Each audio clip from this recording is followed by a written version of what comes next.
Hi hello నమస్తే అండి. మీరు చూస్తున్నారు కదా మన డైరీ ఫామ్లో దోమతెరలు ఎంతలా ఉపయోగపడతాయి అంటే ఈ దోమల వల్ల కూడా సగం పాలు తగ్గుతాయి అంటే మీరు నమ్ముతారా? మీరు ఎంత దానా వేసినా, ఎంత పచ్చిగడ్డి, ఎంత ఎండుగడ్డి వేసినా కానీ ఈ దోమల వల్ల అయితే చాలా పాలు తగ్గుతూ ఉంటాయండి. ఇక్కడ మీరు చూస్తున్న దోమలన్నీ కూడా మన షెడ్డుకి బయట వైపు ఉన్న దోమలండి. ఇవి ఎప్పుడెప్పుడు లోపలికి వెళ్దాం అన్నట్టుగా తండోపతండాలుగా ఉన్నాయి, కుప్పలు తెప్పలుగా అయితే ఉన్నాయి. ఇక్కడ నేను అబ్జర్వ్ చేసింది ఏంటంటే ఈ దోమలన్నీ కూడా ఎప్పుడెప్పుడు లోపలికి వెళ్ళి పశువుల రక్తం తాగుదామా అన్నట్టుగా వెయిట్ చేస్తున్నాయి. ఎందుకంటే లోపల ఈ దోమతెరలు దాటుకొని కూడా కొన్ని దోమలు వెళ్ళినాయి. అవైతే కొన్ని పశువుల రక్తం పీల్చి వాటి పొట్ట నింపుకున్నాయి. వాటి పొట్ట ఎర్రగా నిండుకుండలా కనిపిస్తున్నాయి. ఇలా లోపలికి వెళ్ళిన దోమల్ని పశువులు తోకలతో కొట్టడం వల్ల అవి మళ్ళీ పశువుల దగ్గరికి వెళ్లకుండా షెడ్ కార్నర్లలోకి, మూలల్లోకి వెళ్ళిపోయి బయటికి వెళ్ళడానికి ట్రై చేస్తూ ఉంటాయి.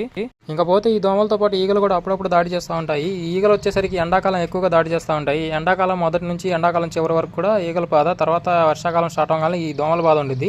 ఎవరైనా డైరీ ఫామ్ స్టార్ట్ చేసుకునే వాళ్ళు నవంబర్, డిసెంబర్, జనవరి, ఫిబ్రవరి నెలలో అయితే బాగుంటుంది. ఎందుకంటే చలికాలంలో కూలింగ్కి పశువులు ఎక్కువ పాల ఉత్పత్తిని అయితే ఇస్తాయి, అధిక లాభాలు పొందవచ్చు. Please like